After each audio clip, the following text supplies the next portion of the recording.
φοβάσαι μήπως κάποιος από αυτά τα νέα φιντάνια που βγάζεις σε ξεπεράσει, γίνει μεγαλύτερος από σένα, ή θα χαρείς και θα βγάλεις περισσότερα λεφτά? Θα χαρώ πάρα πολύ να με ξεπεράσουν τα παιδιά τα δικά μου, γιατί πρώτον απ' όλα δεν είμαστε ξαδέρφια, κερδίζω στην τσέπη μου, αλλά πάνω απ' όλα, εάν αύριο μεθαύριο έχεις καλεσμένους αυτούς και πούνε ένα ευχαριστώ στον Τρανό που έγινε όλο αυτό, θα είναι η χαρά μου.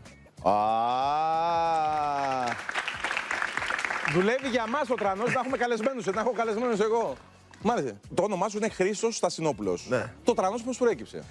Το Τρανός προέκυψε μέσω της παρέας. Ήταν ένα παρατσούκλι που βγήκε τώρα πάνω στην τρέλα μας. Είμαι Τρανός, το κράτησα. Εντάξει, δεν περίμενα να κάνω και καμιά τραγική καριέρα. Μετά ψηλό πήγε καλά. Επειδή μου ήσουν Τρανός σε κάτι. Δηλαδή, θα σου πω ότι το Τρανός πρέπει να ήσουν κάπου Τρανός. Δηλαδή, έχω ένα φίλο ρε παιδί μου που έχει το ψευδόνυμο παρατσούκλι που βάλαμε μπανάνα. Κάτι παρόμοιο. Όχι, αυτός κατάλαβε γιατί το βγάλαμε μπανάνα. Ναι, να μας ψηλό στο ίδιο επίπεδο, δεν είναι? Έλα, πες το! Έλα, πες το!